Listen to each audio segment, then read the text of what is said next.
পল্লী গ্রাম বাংলার আনাচে কানাচে ছড়িয়ে রয়েছে অগণিত লোককথা, যা শুধুমাত্র বিশ্বাস, আবেগ ও আস্থার উপর নির্ভর করে লোকমুখে প্রজন্মের পর প্রজন্ম পেরিয়ে আজও বেঁচে আছে। এই কথাগুলি শুধু গল্প নয়, বরং মানুষের হৃদয়ের গভীর ভালোবাসা, আবেগ, রীতিনীতি ও মূল্যবোধের এক অবিচ্ছেদ্য প্রতিচ্ছবি।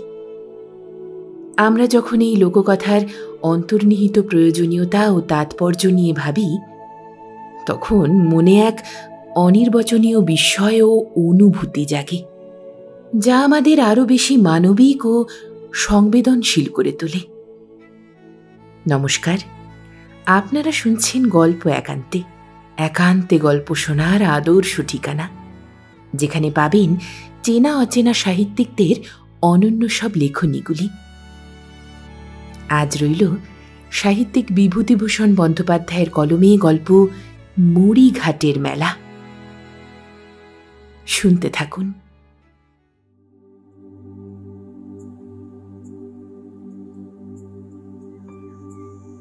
আমাদের গ্রাম্য নদীর ধারে মুড়িঘাটা বলে ছোট্ট একটা গ্রাম, কঘর বুনোর বাস। এ জেলায় যখন নীলকুঠির আমল ছিল, দোর্দণ্ড প্রতাপ নীলকুঠির সাহেবেরা টমটম হাঁকিয়ে চলে যেত নদীর পাশের চওড়া ছায়াচ্ছন্ন পথ বেয়ে।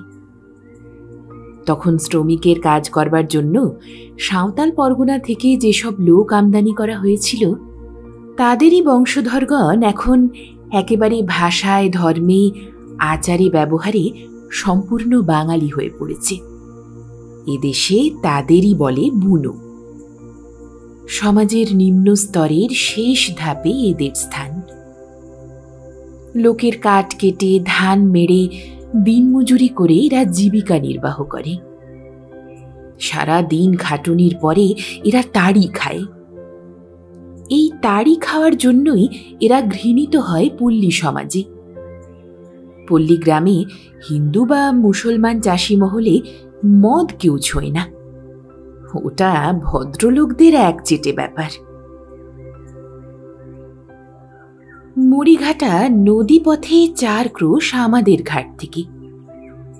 সেবার মাঘী পূর্ণিমার দিন গঙ্গা স্নানের যাত্রীরা যাচ্ছে কেউ নবদ্বীপে, কেউ গৌরনগরের ঘাটে। উভয় স্থানই বহু দূর আমাদের গ্রাম থেকে।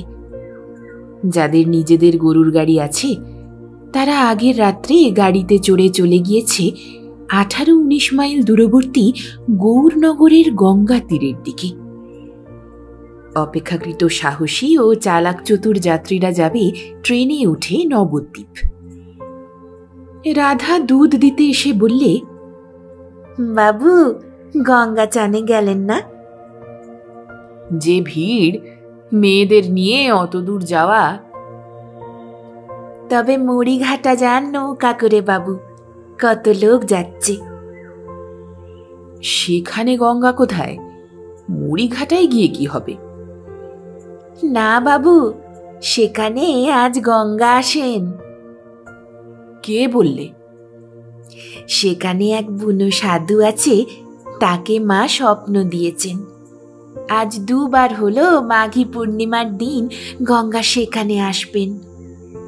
মা বললেন, গরিব দুঃখী লোক যারা নবদ্বীপে, গৌরনগরে পয়সা খরচ করে যেতে পারে না, তাদের উদ্ধার করবার জন্যে ওই মুড়িঘাটাতে তিনি আসবেন একদিনের জন্যে। সব গরিব দুঃখী লোক সেখানে যায় আজ 2 বছর ধরে। মস্ত মেলা বসে, যান না আপনি, দেখে আসুন। কথাটা লাগলো ভালো।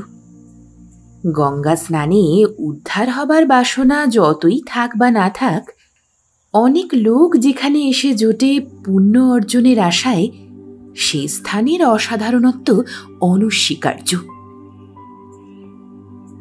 অক্রুর মাঝির নৌকা ভাড়া করে সবাই মিলে রওনা হই মুড়িঘাটার দিকে। আমাদের পাড়ার অনেক ছেলে মেয়ে আমাদের সঙ্গে চলেছে মেলা দেখতে। যেখানে মাঠে কুল পেকেছে, সেখানেই তারা নৌকা লাগাবে ডাঙায়। হৈ হৈ করে কুল পাড়তে ছুটবে, ছোলা খেতে ঘুঘু মারবার চেষ্টা করবে গুলতি ছুঁড়ে, ছোলার ফল তুলবে। প্রথম বসন্তে মাঠে মাঠে ঘেঁটু ফুল, বড় বড় শিমুল গাছে শিমুল ফুলের মেলা। কোকিল ডাকছে, জলপিপি চড়ছে শ্যাওলার দামে। বাতাসে ঘেঁটু ফুলের তেঁতো গন্ধ আর শুকনো কষার ঝোপের গন্ধ ভেসে আসছে।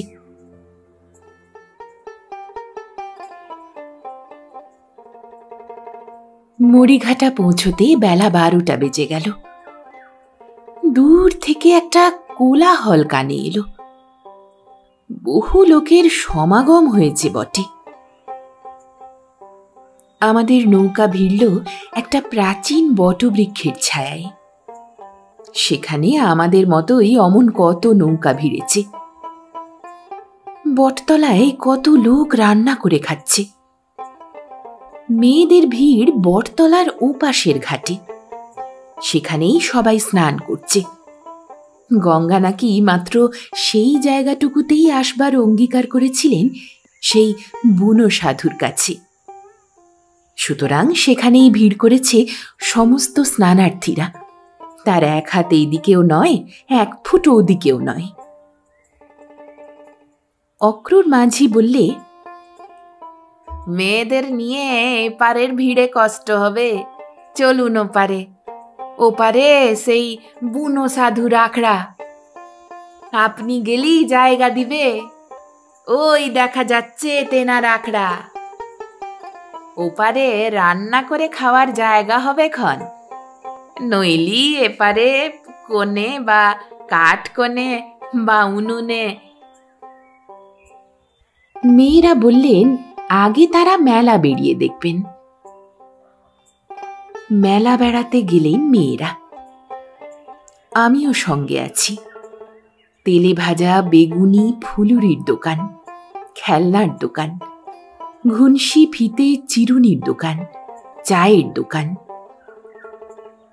ভিড় বেশি লেগেছে তেলে ভাজা খাবারের দোকানে, আর তার চেয়েও ভিড় চায়ের দোকানে। পাড়াগাঁয়ে চায়ের দোকানে ভিড় বেশি হয়।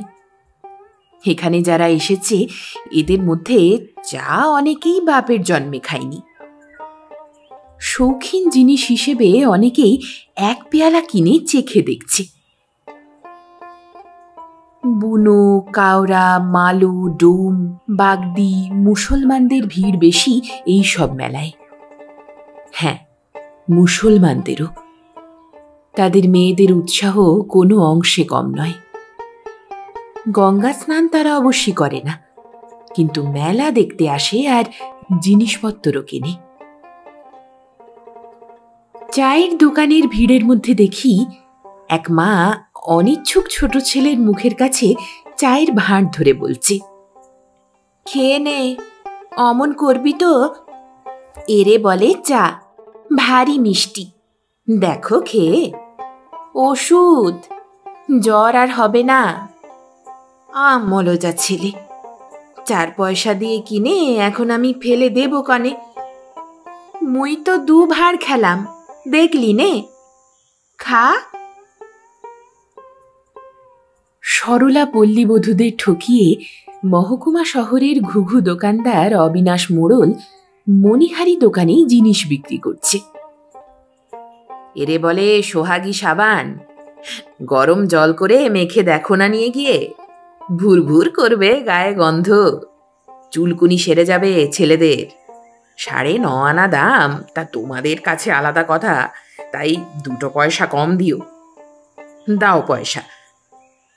বাবু যে ভালো আছেন? মাদের এনেছেন বুঝি? বেশ বেশ, প্রাতপের নাম। একটা সিগারেট খান, আসুন আসুন। আচ্ছা, পেন নাম হই। আসবেন তাহলে এরপর দয়া করে। রান্না বান্না করবেন ওপারে? সেই ভালো, এপারে সত্যি জাতের ভিড়। কিন্তু কি চমৎকার লাগে এদের আমোদ, উৎসাহ, ফুর্তি। বছরে একদিন মেলা আর এমন উৎসব আসে ওদের জীবনে। আর সব দিন এরা বেগুন পোঁতে, ধান মারে, কলাই মারে, হলুদ শুকোয়। আজ এসেছে ছেলে মেয়ের হাত ধরে মেলা বেড়াতে। খাবে না চা? কিনবে না সোহাগী সাবান? নদীর ধারে লোকেরা রেঁধে খাচ্ছে। সবাই কিনছে নূতন হাঁড়ি, মাছ, আলু। আমার বেশি ভালো লাগে দেখতে লোকে কি খায়। বেশিরভাগ লোকে রেঁধেছে মাছের ঝোল আর ভাত। আলু আর বেগুন কুটে দিচ্ছে ঝোলে। আলু ভাতে বেগুন ভাতে মাখছে নুন তেল দিয়ে, যাদের ভাত হয়ে গিয়েছে। কপি বিক্রি হচ্ছে চড়া দামে। এ অঞ্চলে কপির চাষ নেই, ওটা শৌখিন শহুরে আনাজ বলে গণ্য। কপি সবাই কেনেনি। যারা কিনেছে তারা অনেকেই রেখে দিয়েছে বাড়ি নিয়ে গিয়ে 5 জনকে দেখিয়ে খাবে। আর খুব গরিব যারা, তারা রাঁধছে শুধু আলু আর মানকচু ভাতে ভাত। একটি মা ও ছেলে একটা আঙুট কলার পাতে একত্রে খেতে বসেছে। মোটা লাল আউশ চালের ভাত এক রাশ, তার সঙ্গে ছোট্ট এতটুকু আলু ভাতে। তার পাশেই একদল বড় বড় কই মাছ ভাজছে। দেখে ছোট ছেলেটা বলছে, দেখ মা, কত বড় মাছ। কই মাছ খাবো মা। চুপ কর, ওদিকে তাকাতে নেই, খেয়ে নাও। লঙ্কা খাবি? লঙ্কা মেখে দেব। একজন কুলের অম্বল সাঁতলাচ্ছে ওই পাশে। আমাদের বেলা হয়ে যাচ্ছে। মাছও কিনতাম, কিন্তু মাঝি বলে দিয়েছিল সাধুর আখড়াতে মাছ রান্না চলবে না। নৌকো নদী পার হলো। ওপারে মাঠের মধ্যে ঠিক নদীর ধারেই সাধুর আশ্রম। 5-6খানি খড়ের ঘর, নিচু চালা, নিচু দাওয়া, পরিষ্কার পরিচ্ছন্ন নিকোনো পুছনো ঘরগুলি। গোবর দিয়ে লেপা চওড়া উঠান। উঠোনের মাঝখানে বাতাবি লেবুর গাছ, থোকা থোকা সাদা ফুল আর কুঁড়ি। মন মাতানো ভুরভুরে তীব্র গন্ধ দুপুরের বাতাসে। অনেক যাত্রী আশ্রয় নিয়েছে ঘরের দাওয়ায়, বাতাবি লেবুতলার ছায়ায়। এরা কিন্তু রাঁধছে না। আখড়ায় আজ মচ্ছব। বড় বড় হাঁড়িতে খিচুড়ি রান্না হচ্ছে। সাধুর শিষ্যবর্গ মচ্ছবের প্রসাদ খাবে। আমাদের মাঝি গিয়ে আমাদের কথা বলতেই সাধু বেরিয়ে এলো। বিনীতভাবে হাত দুটি জোড় করে বললে, আসুন বাবা ঠাকুর, বামুনের পায়ের ধুলো পড়ল। বড্ড ভাগ্যি আমার, আপনাদের দয়া। বললাম, আপনার আখড়াটি বেশ ভালো দেখছি। আপনাদের দয়া। আঙুল ঊর্ধ্ব দিকে তুলে বললে, আর তেনার দয়া, সে জনার দয়া। তা একটা কথা হচ্ছে, এসেছেন যখন দয়া করে, তখন রান্না বান্নার জোগাড় করে দিই। মা ঠাকুরুন তো আছেন। আমি বললাম, অন্য কোনো জোগাড়ের দরকার নেই, সব আছে আমার সঙ্গে। আপনি শুধু রান্না করবার একটা স্থান দেখিয়ে দিন, আর উনুন খুঁড়বার জন্য দয়া করে একখানা শাবল যদি থাকে তো পাঠিয়ে দিন। মাঝি উনুন খুঁড়ে দেবে ক্ষণ। ওই মাঠে শুকনো কাঠ পাওয়া যাবে না। সাধু হেসে বললে, ওর জন্য কিছু ভাববেন না। পুপ পোতার ঘরখানা নিকোনো পুচনো আছে। ওর দাওয়ায় নতুন উনুন পাতা আছে। কেউ রাঁধেনি সে উনানে। কিন্তু একটা কথা বাবু। কি কথা? হাত জোর করে বললে, চাল ডালটা আমি দেব। না না, আপনি কেন দেবেন? আমাদের সঙ্গে সব আছে, আমাদের শুধু একটা জায়গা দেখিয়ে দিলেই যথেষ্ট হবে। সাধু দুঃখিত হলো বুঝলাম ওর মুখ দেখে, কিন্তু আর কিছু বললে না। একটু পরে আমরা দলবল শুদ্ধ গাঙের ধারের ঘরখানা দখল করে নিজেদের জিনিসপত্র সেখানে আনিয়ে নিলাম নৌকা থেকে। সাধু নিজে এসে দুখানা নতুন মাদুর বিছিয়ে দিয়ে গেল দাওয়ায়। বললে, মা ঠাকুরনদের জন্য একখানা মাদুর ঘরের মধ্যে দেবো এনে। না না, আমাদের সঙ্গে শতরঞ্জি রয়েছে। সাধু ডাকলে, হরিদাসী, ও হরিদাসী, এদিকে শুনে যাও, এনাদের জল তুলে এনে দাও। একটি 25-26 বছরের সুন্দর বউ আধ ঘুমটা দিয়ে এসে দাওয়ার নিচে দাঁড়িয়ে বললে, কি বাবা? এনাদের এখানে থাকো, যা লাগে এনে দাও। তেঁতুলতলা থেকে চালা করা শুকনো বড়ার কাঠ যত লাগে এনে দাও। মা ঠাকুরুনকে শুধু কি লাগবে। বউটি হাসি মুখে দাওয়ায় উঠে এসে আমার স্ত্রীর সঙ্গে আলাপ করলে। তারপর ছুটল কাঠ আর জল আনতে। বারবার ছুটাছুটি করে সে এটা ওটা আনতে লাগলো। কেননা শেষ পর্যন্ত দেখা গেল অনেক জিনিসই আমাদের আনা হয়নি বাড়ি থেকে।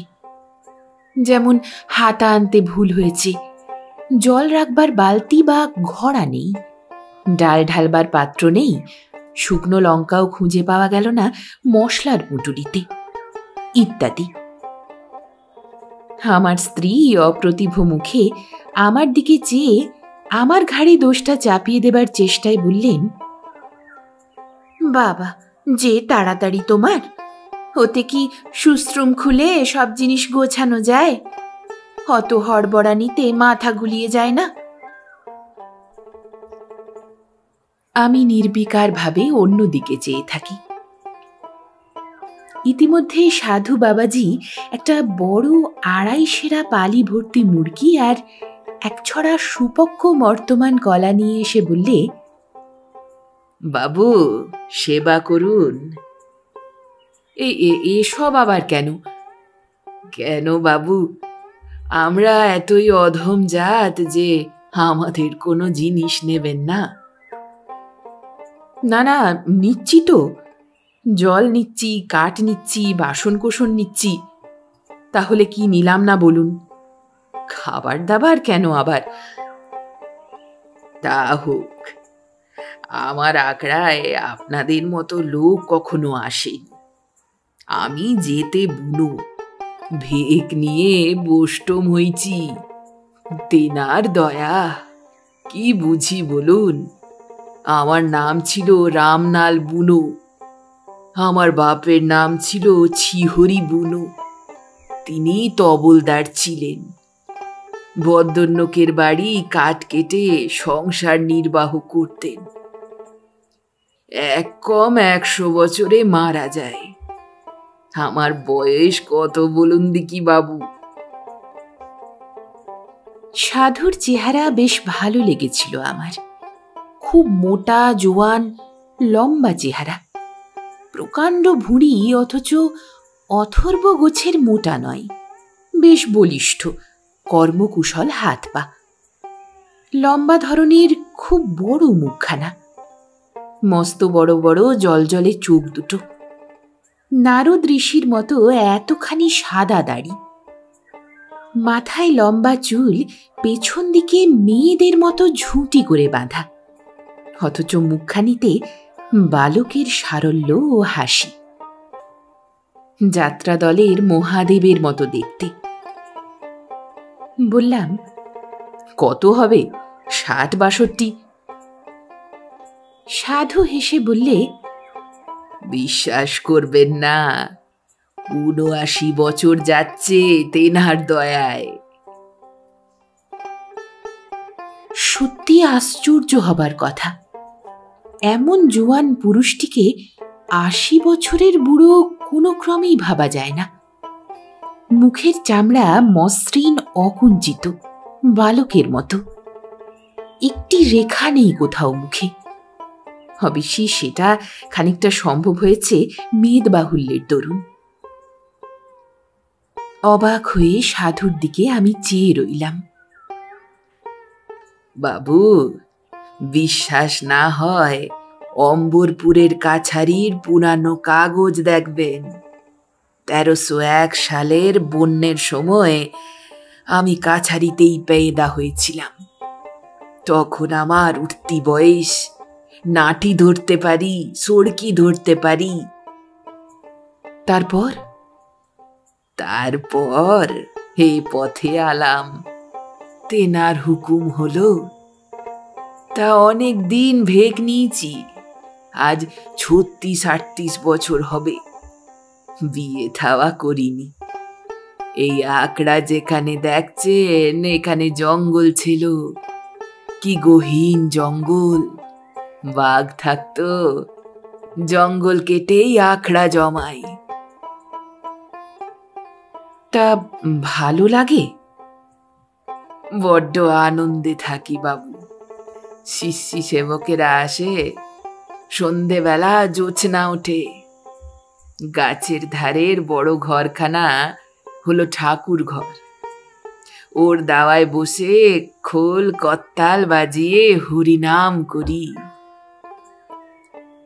একটা কথা বাবু, পথ চলতি লোক আমার আখড়ায় এলি ফিরতি পারে না। চাল দেই, ডাল দেই, রেঁধে খাও। আমি ছোট জাত, আমাদের হাতে তো খাওয়া না। রান্না বাড়া করো, খাও, মিটে গেল। মানুষের একটু সেবা তা করবার ভাগ্যে কি আমার হবে? তেনার দয়া। তা বাবু, তামাক সেবা করেন? হ্যাঁ, তবে আমার কাছে বিড়ি আছে। তামুক সেজে আনি, বসুন। নদীর ধারে ক্রমে বেলা পড়ে এলো। সাধুর আশ্রমে ভিড় বেড়ে গেল খুব। মৎস্যবের কীর্তন শুরু হলো বাতাবি লেবুর তলায়। সাধু সব দিকে তদারক করে বেড়ায়, আর মাঝে মাঝে আমার কাছে এসে বসে।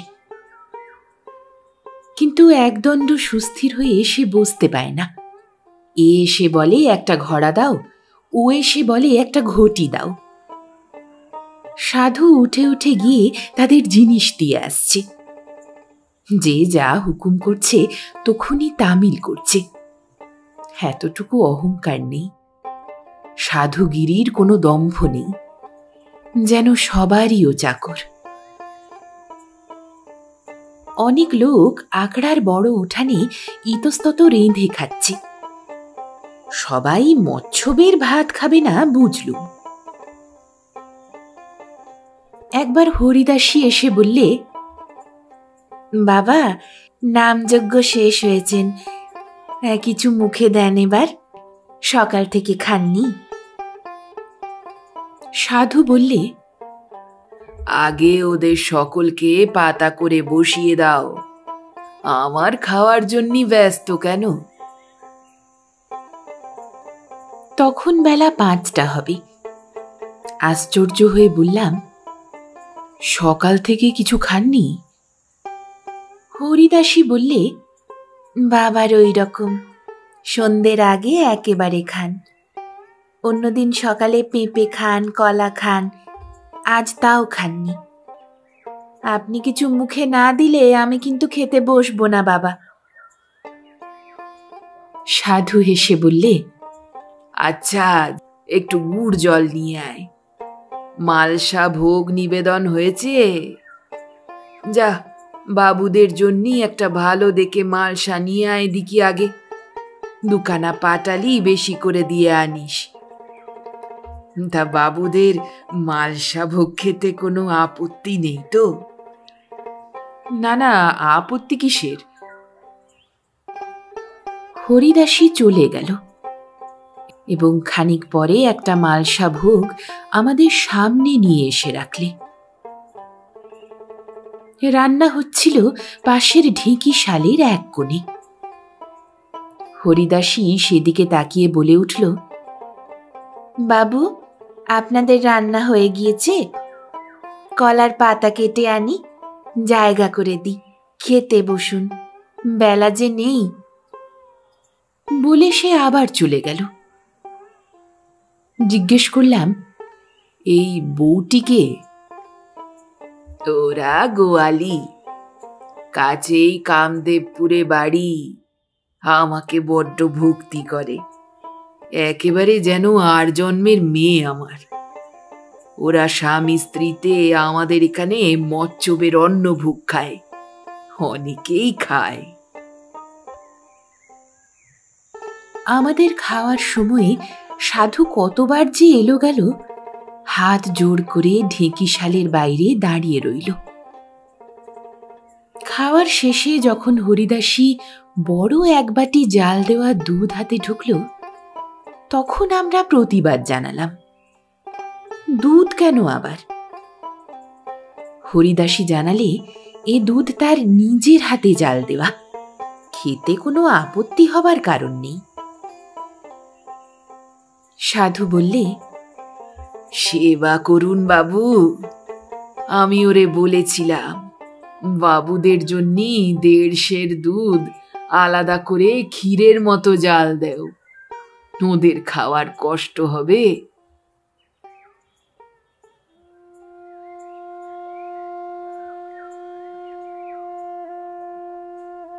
আহারাদির পর বেলা একেবারে গেল। অম্বরপুরের মাঠের বন্য ফুল গাছগুলোর পেছনে টকটকে রাঙা সূর্যটা অস্ত যাচ্ছে। লেবু ফুলের সুবাস ছায়াস্নিগ্ধ বাতাসকে মদির করে তুলেছে। শুকনো কষার ঝোপের গন্ধ আসছে গাঙের ধার থেকে। মেলা ফেরত যাত্রীরা আকড়ার সামনে গরুর গাড়িতে উঠে নিজ নিজ গ্রামে রওনা হচ্ছে। খেয়াঘাটের একখানা যাত্রী বোঝাই নৌকো এপারের দিকে আসছে। মেলা থেকে যারা বাড়ি ফিরছে তাদের কারো হাতে তেলে ভাজা পাঁপড়ের গোছা, কারো হাতে একটা কপি, কারো হাতে আবার নতুন বটি। মাঝি আবার ওপারে গেল মেয়েদের নিয়ে। যাবার আগে অপরাহ্নের ছায়ায় আরো একবার মেলা দেখতে চাই মেয়েরা। আমি আর গেলাম না। সাধুর সঙ্গে বসে গল্প করছি দেখে স্ত্রীও কিছু বললেন না। সাধু দীর্ঘ নিঃশ্বাস ফেলে বললে, যাক, এবছরের মতো মেলা শেষ হয়ে গেল। আবার যদি বাঁচি আসছে বছর, তখন আপনার সঙ্গে দেখা হবে। আসবেন তো বাবু? কথাটা আমার মনে পড়ে গেল। বললাম একটা কথা, মুড়িঘাটের এখানে গঙ্গা আসেন কে নাকি স্বপ্নে দেখেছিল, আপনি নাকি? সাধু গম্ভীর হয়ে গেল হঠাৎ। কিছুক্ষণ চুপ করে থেকে এদিকে ওদিকে তাকিয়ে দেখলে কেমন এক অদ্ভুত ধরনের হাসি ওর দাড়ির জাল ভেদ করে ওর সারা মুখখানায় বিস্তার লাভ করল। কি চমৎকার জ্ঞান ও কৌতুক মিশ্রিত হাসির ছবি! যেন অতি প্রবীণ জ্ঞানবৃদ্ধ ঠাকুরদাদা কৌতুক ও করুণার হাসি হাসছেন তার অবোধ নাতিটির প্রশ্ন শুনে। বললে, স্বপ্ন টপ্ন নয়, এখানকার গরিব লোকে পয়সা খরচ করে গঙ্গায় নাইতে যেতে পারে না মাঘী পূর্ণিমায়, তাই রটিয়ে দিয়েছি মা গঙ্গা এই মুড়িঘাটের গাঙে আসবেন বলেছেন আমার কাছে পূর্ণিমার যোগের দিন। মন শুদ্ধ করে নাইলে এখানেই গঙ্গা, তিনি নেই কোন জায়গায়?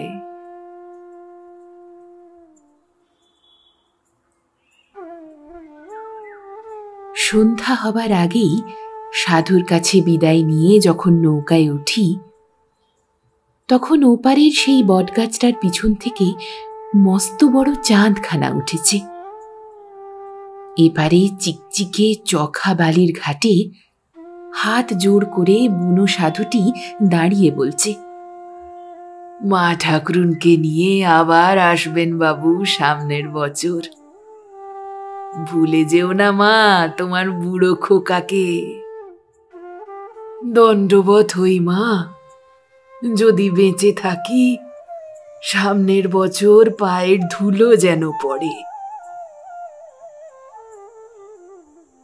চেয়ে দেখি আমার স্ত্রীর চোখে জল।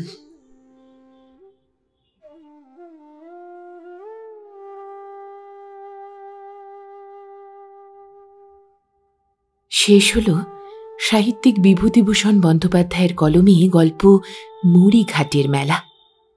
গল্প পাঠে আমি রিয়া। গল্পটি কেমন লাগলো কমেন্ট করে আপনার মূল্যবান মতামত অবশ্যই জানাবেন। ভালো লাগলে একটি লাইক আর পরবর্তী গল্প শোনার জন্য সাবস্ক্রাইব করতে ভুলবেন না। আর হ্যাঁ, গল্প একান্তে এখন এসে গিয়েছে ফেসবুকেও। গল্পের পেছনের গল্প বা আমার সাথে সরাসরি আড্ডা দিতে হলে যুক্ত হন গল্প একান্তের ফেসবুক প্রোফাইল গল্প একান্তে রিয়ার সাথে। ডেসক্রিপশনে ও ফার্স্ট কমেন্টে লিংক দেওয়া রইল। ফলো করতে ভুলবেন না। সঙ্গে থাকুন, শুনতে থাকুন গল্প একান্তে।